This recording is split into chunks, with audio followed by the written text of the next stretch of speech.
ರಾಜ್ಯದ ಅಧ್ಯಕ್ಷನಾಗಿ ಪ್ರತಿಯೊಬ್ಬರನ್ನು ಸಹ ವಿಶ್ವಾಸಕ್ಕೆ ತೆಗೆದುಕೊಂಡು ಹೋಗ್ತಕ್ಕಂಥದ್ದು ನನ್ನ ಆದ್ಯ ಕರ್ತವ್ಯ. ರಾಜ್ಯದ ಅಧ್ಯಕ್ಷ ಆದಾಗಿನಿಂದಲೂ ಕೂಡ ನಾನು ಮಾಡ್ಕೊಂಡು ಬಂದಿದ್ದೇನೆ, ಸತತವಾಗಿ ಮಾಡ್ಕೊಂಡು ಬಂದಿದ್ದೇನೆ.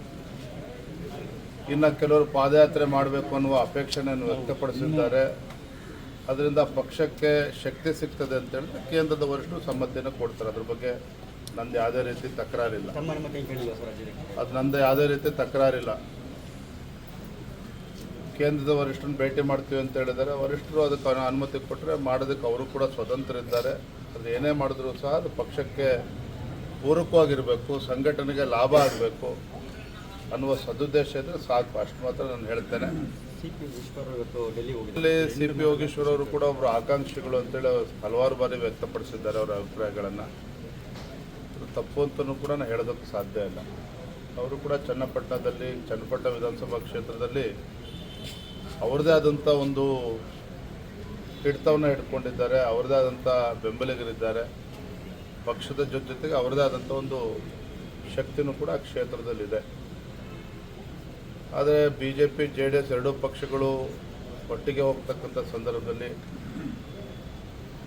ಅಲ್ಲಿ JDS ಪಕ್ಷ ಮಾನ್ಯ ಕುಮಾರಸ್ವಾಮಿ ಅವರು ಶಾಸಕರಾಗಿ ಅಲ್ಲಿ ಆಯ್ಕೆ ಆದಂಥ ಸಂದರ್ಭದಲ್ಲಿ ಅಲ್ಲಿ ಯಾರು ಅಭ್ಯರ್ಥಿ ಆಗಬೇಕು, BJP ಮತ್ತು JDS ಎರಡೂ ಪಕ್ಷದ ವರಿಷ್ಠರು ಕೂತು ಚರ್ಚೆ ಮಾಡಿ ಅಂತಿಮ ತೀರ್ಮಾನ ಇಷ್ಟು ಮಾತ್ರ ಹೇಳ್ತೇನೆ. HD ಕುಮಾರಸ್ವಾಮಿ ಅವರು ಗೆದ್ದಂಥ ಕ್ಷೇತ್ರ, ಅದು JDS ಪಕ್ಷ ಗೆದ್ದಂಥ ಕ್ಷೇತ್ರ.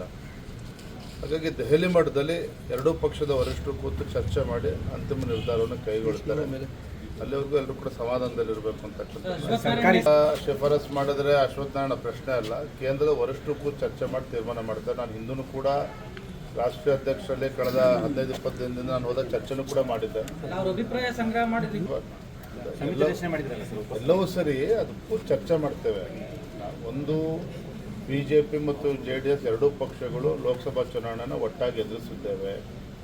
ಈ ಒಂದು ವಿಧಾನಸಭೆ ಉಪಚುನಾವಣೆ ಬರ್ತದಲ್ಲಿ ಯಾರು ಅಭ್ಯರ್ಥಿ ಆಗಬೇಕು ಅಂತಕ್ಕಂಥ ನಿಟ್ಟಿನಲ್ಲಿ ನಾವು ಸಮಿತಿನೂ ಕೂಡ ಮಾಡಿದ್ದು. ಅಶ್ವತ್ಥನಾರಾಯಣ ಕೂಡ ಅಭಿಪ್ರಾಯಗಳನ್ನು ಪಡೆದುಕೊಂಡಿದ್ದಾರೆ.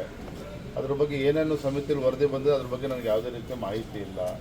ನಾನು ಕೂಡ ಅಶ್ವತ್ಥನಾರಾಯಣ ಹತ್ರ ಕೂಡ ಚರ್ಚೆ ಮಾಡ್ತೇನೆ, ವರಿಷ್ಠರ ಗಮನಕ್ಕೂ ಕೂಡ ತರ್ತೇನೆ. ಆಮೇಲೆ ನಾವೇ ಉಚಿತವಾಗಿ ಔಷಧಗಳನ್ನ ಮಾರಾಟ ಕೊಡ್ತೇವೆ, ಅದರ ಅಗತ್ಯ ಇಲ್ಲ ಅನ್ನೋ ಹೇಳಿದ್ದಾರೆ. ನೋಡಿ, ರಾಜ್ಯ ಸರ್ಕಾರ ಪ್ರತಿಯೊಂದು ವಿಚಾರದಲ್ಲೂ ಕೂಡ ಸಂಘರ್ಷದ ಹಾದಿಯನ್ನು ತುಳಿತಾ ಇರ್ತಕ್ಕಂಥದ್ದು ದುರಂತ. ನರೇಂದ್ರ ಮೋದಿಜಿಯವರ ಕನಸಿನ ಯೋಜನೆ ಇವತ್ತು ಜನೌಷಧಿ ಕೇಂದ್ರದಿಂದ ಯಾವ ರೀತಿ ಬಡವರಿಗೆ ಇವತ್ತು ಒಳ್ಳೆಯದಾಗ್ತಾ ಇದೆ. ಕೈಗೆಟಕುವ ದರದಲ್ಲಿ ಇವತ್ತು BP ಇರ್ಬೋದು, ಶುಗರ್ ಇರ್ಬೋದು, ಜನರಿಕ್ ಮೆಡಿಸಿನ್ಸ್ಗಳು ಬಡವರಿಗೆ ಎಷ್ಟು ಒಳ್ಳೆ ರೀತಿ ಸಿಗ್ತಾ ಇದೆ. ಅದ್ರ ಜೊತೆಲಿ ಅವರು ಕೂಡ ಏನು ಕೊಡಬೇಕು ಜೋಡಿಸ್ಲಿ, ಆದರೆ ಅದು ನಿಲ್ಲಿಸ್ತೀನಿ ಅಂತಕ್ಕಂಥದ್ದು ಸರಿಯಲ್ಲ. ಇರುವಂಥ ಸರ್ಕಾರಿ ಆಸ್ಪತ್ರೆಗಳಲ್ಲಿ ಈಗ ಔಷಧಿಗಳು ಕೊಡ್ತಾ ಇರ್ತಕ್ಕಂಥದ್ದು, ಬಟ್ ಇಂಥ ಒಂದು ಇದು ರಾಜಕೀಯವಾಗಿಯೇ ಬೇಕು ಅಂತ ಮಾಡ್ತಾರೆ. ಎಲ್ಲದಕ್ಕೂ ಕೂಡ ನೆನ್ನೆ ನಾನು ಹೊಸಪೇಟೆಗೆ ಹೋಗಿದ್ದೆ. ನಾನು ಅಲ್ಲಿ ನೇರವಾಗಿ ಹೇಳಿದ್ದೇನೆ, ಇವತ್ತು ಕಳೆದ 1 ವರ್ಷದಿಂದ ಅಲ್ಲಿ ಚೀಫ್ ಇಂಜಿನಿಯರ್ ಅಪಾಯಿಂಟ್ ಆಗಿಲ್ಲ ಅಂತ ಹೇಳಿದ್ರೆ ಯಾವ ರೀತಿ ಸರ್ಕಾರ ಆಡಳಿತ ನಡೆಸ್ತಾ ಇದೆ ರಾಜ್ಯದಲ್ಲಿ.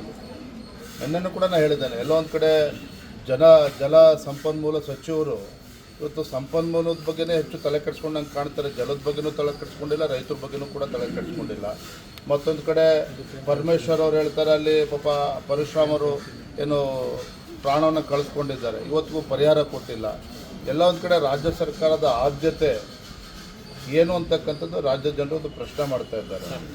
ಮತ್ತೊಂದು ಕಡೆ ಜನೌಷಧಿ ಕೇಂದ್ರದ ಬಗ್ಗೆ ಈ ರೀತಿ ಹೇಳಿಕೆ ಕೊಡ್ತಕ್ಕಂಥದ್ದು ಖಂಡಿತ ಸರಿಯಲ್ಲ, ಅದು ಸರಿಯಾದ ಕ್ರಮನೂ ಕೂಡ ಅಲ್ಲ. ಅವರು ಕುಂತಲ್ಲಿ ನಿಂತಾರೆ, ಅನೇಕ ವಿಚಾರಗಳನ್ನು ಹೇಳಿದ್ದಾರೆ. ಅವರು ಆದಲ್ಲಿ ಬಿದ್ದಲ್ಲಿ ಮಾತನಾಡ್ತಾರೆ ಅಂತ ನಾನು ಮಾತಾಡೋದಕ್ಕಾಗೋದಿಲ್ಲ. ನಾನು ಒಬ್ಬ ರಾಜ್ಯದ ಅಧ್ಯಕ್ಷ ಇದ್ದೇನೆ.